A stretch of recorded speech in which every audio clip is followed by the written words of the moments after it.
പരിഭ്രാന്തരാകേണ്ട കാര്യമില്ല എന്ന് പറഞ്ഞാൽ പോലും ഒരു വലിയ ദുരന്തം നമ്മുടെ കൺമുന്നിൽ ഉള്ളതുകൊണ്ട് തന്നെ ഈ പ്രദേശവാസികളെ ജനവാസ മേഖലയിൽ നിന്ന് മാറ്റിപ്പാർപ്പിക്കുകയാണ്. അതോ നമ്മളിപ്പോൾ അർജുൻ്റെ ചുറ്റുപാടും ആളുകൾ അവിടെ കൂടി നിൽക്കുന്നുണ്ടല്ലോ, കുറച്ചുകൂടെ സുരക്ഷിതരായി ഈ തുറസായ സ്ഥലങ്ങളിലേക്ക് കെട്ടിടങ്ങളിൽ നിന്നൊക്കെ ഇറങ്ങി നിൽക്കുകയാണ്?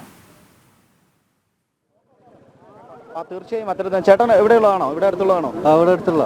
എന്താണ് ഇപ്പൊ നിങ്ങൾക്ക് നമ്മളിങ്ങനെ ഒച്ചപ്പാട് കേട്ടു എന്ന് പറഞ്ഞിട്ട് ഇങ്ങനെ വന്ന് നോക്കിയെന്നേ ഉള്ളൂ. വന്ന് നോക്കിയുള്ളൂ. അപ്പൊ നിങ്ങളുടെ അവിടെ പ്രദേശവാസി തന്നെയാണ് അവിടെ? അങ്ങനെ ഒരു ഒച്ച അവിടെ അങ്ങോട്ട് കേട്ടായിരുന്നു. അല്ലാണ്ട് വേറെ. അപ്പൊ നിങ്ങളോടൊക്കെ മാറി താമസിക്കണമെന്ന് പറഞ്ഞിട്ടുണ്ട്? ഇല്ല, നമ്മൾ ഇവിടുന്ന് ഒരു 6 കിലോമീറ്റർ അപ്പുറം. 6 കിലോമീറ്റർ അപ്പുറം. നിങ്ങളുടെ അടുത്തുള്ളതാണോ? ഞാൻ അയൽവാസിയാണ്.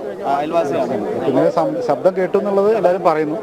അപ്പൊ എന്താ സംഭവം എന്ന് അറിയാൻ വേണ്ടി ഞങ്ങൾ വന്നതാണ്. അത് നോക്കുമ്പോൾ ഇവിടെ ഇത് കാണുമ്പോൾ തന്നെ അറിയാം, മേലെ വലിയൊരു ഒരുപാട് മേലെയാണ് കേട്ടാന്ന് പറയുന്നു.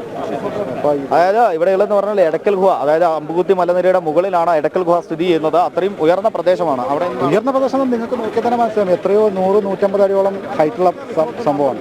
ഇന്ന് ഒഴുകി താഴേക്ക് വന്നു കഴിഞ്ഞാൽ ഇത്രയും കുടുംബങ്ങൾ ഇതേമാതിരി ഇല്ലാണ്ടായി പോവാണ്.